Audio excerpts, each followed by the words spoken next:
بسم اللہ الرحمن الرحیم۔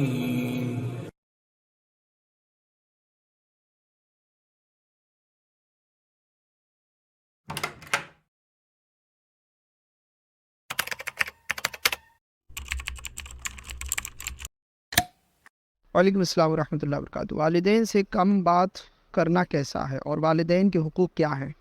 دیکھیے، والدین سے کم بات کرنا اگر اس معنی میں ہے کہ ان کا ادب کرتا ہے تو بہت اچھا ہے، اور اگر اس معنی میں ہے کہ ان سے قطع تعلق کرے تو پھر یہ گناہ حرام ہے۔ اور اگر والدین کے حقوق کی بات کی جائے تو اللہ رب العزت نے اپنے حق کے بعد، اللہ اور اس کے رسول کے حق کے بعد، حقوق العباد میں سب سے پہلا مرتبہ جس کا ہے وہ ماں باپ کا ہے، اور عورت کے لیے اس کے شوہر کا ہے۔ تو یہاں تک کہ حکم ہے کہ اگر والدہ اگر کہہ دیں کہ اپنی بیگم کو طلاق دے دے تو اب اس پر فرض ہو جاتا ہے کہ وہ اپنی بیگم کو طلاق دے۔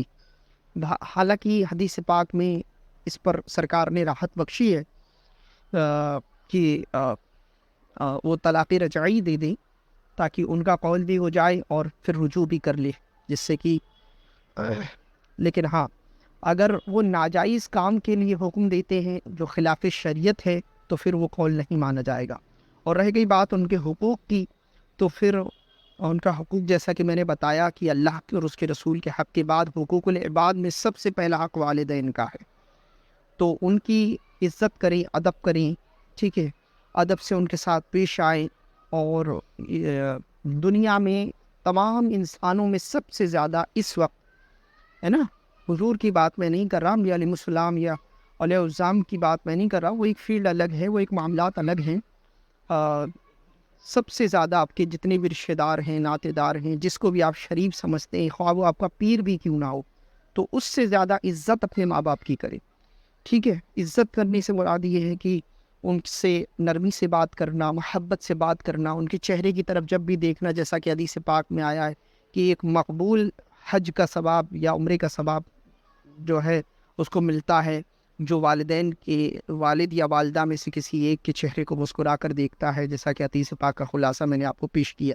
تو اب سرکار سے صحابہ نے کہ رسول اللہ اگر بار بار دیکھے تو کہا سرکار نے بار بار ملے گا، تو جو ہے مسکرا کر انہیں دیکھا کریں، اور جو ہے کہیں جایا آیا کریں تو ان کی اجازت لیا کریں، ٹھیک ہے۔ ان کے جو متعلقین ہیں ان کے ساتھ اس نے سلوک کیا کریں، ان کے دوست احباب کے ساتھ اچھا سلوک کیا کریں، ان کی آواز سے اپنی آواز بلند نہ کیا کریں۔ جب بھی ان کے کمرے میں اگر وہ خلوت میں ہیں تو اجازت لے کے جائیں، اور جو ہے ان سے دعائیں اکثر لیا کریں، بچا کریں کہ والدین کی بد دعا سے، ہے نا، اور ان سے اکثر دعائیں لیا کریں، ہے نا۔ بس یہ ہے کہ ہر لحاظ سے ان کا ادب اور احترام کریں، کیونکہ اللہ میں جیسا کہ میں نے بتایا اللہ اور اس کے رسول کے بعد وبالوالدین احسانہ، کہ اپنے والدین کے ساتھ حسن سلوک کرو، ہے نا۔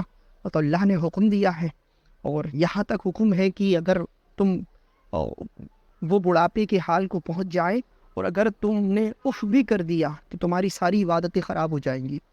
تو لہٰذا بڑا ادب کا مقام ہوتا ہے والدین کا، خاص کر جب وہ بڑھاپے کی حال پہ پہنچتے ہیں۔ تو اس لیے اللہ جو ہے والدین کے حقوق ہیں ان کو ادا کریں، اور دنیا میں اللہ اور اس کے رسول کے بعد والدین کا ہر نیک اور جائز حکم بجا لائے۔ اسی میں آپ کے لیے دنیا کی نجات ہے، جیسا کہ حدیث پاک میں آتا ہے جس کے والدین راضی اس سے اللہ اور اس کا رسول راضی۔ اب کتنی بڑی بات ہو گئی، بندہ جو ہے رضا تلاش کرتا ہے، رضا اس کے سامنے بیٹھی ہوتی ہے نا۔ بندہ کہہ رہا ہے اللہ کی رضا مل جائے، اللہ تعالیٰ کے محبوب فرما رہا ہے والدین راضی کر لو، اللہ راضی ہو جائے۔ کتنی بڑی بات ہے، کتنے خوش نصیب ہیں وہ لوگ کہ جن کو والدین کی نعمت ملی۔ ان کو چاہیے کہ وہ اللہ کو راضی کر لے، ان کو راضی کر کے، ٹھیک ہے۔ اور جس کے والدین ناراض تو اللہ ناراض، اللہ اکبر، کتنی بڑی بات ہو گئی۔ اب چاہے کتنی عبادت کرتا رہے، ذکر و اذکار کرتا رہے، چلا کرتا رہے، قصیدہ پڑھتا رہے، حمد و منقبت پڑھتا رہے، اللہ تعالیٰ سب نہ مقبول کر دے گا، کیونکہ اللہ تعالیٰ غفور الرحیم ہے، لا حد ہے، انلمیٹڈ ہے، اپنے حقوق وہ بخشنے پر قادر ہے، ٹھیک ہے نا۔ لیکن والدین کا جو حقوق ہے ان کو ان کا حق دیا ہے اللہ رب العزت، تو بے شک ہر شے پر قادر ہے، لیکن اس نے ان کو حق دیا ہے۔ ہم اس سے یہ نہیں کہہ سکتے کہ اللہ اس بات پر قادر نہیں ہے کہ ان کے بھی حق معاف کر دے، نہیں، اللہ تعالیٰ چاہے تو ان کے دلوں کو نرم کر کے ان سے ہمیں معافی دلوا دے، دل بدل دے، اس پر قادر ہے اللہ۔ لیکن ان کو حق دیا ہے، وہ چاہے تو معاف کرے، چاہے تو نہ کرے، تو اس لیے بچیں اس سے۔ اللہ تعالیٰ توفیق دے۔ حقوق العباد کے پابند بنیں، حقوق اللہ اور کل بات کی پابندی کریں. اللہ کرم فرمائے.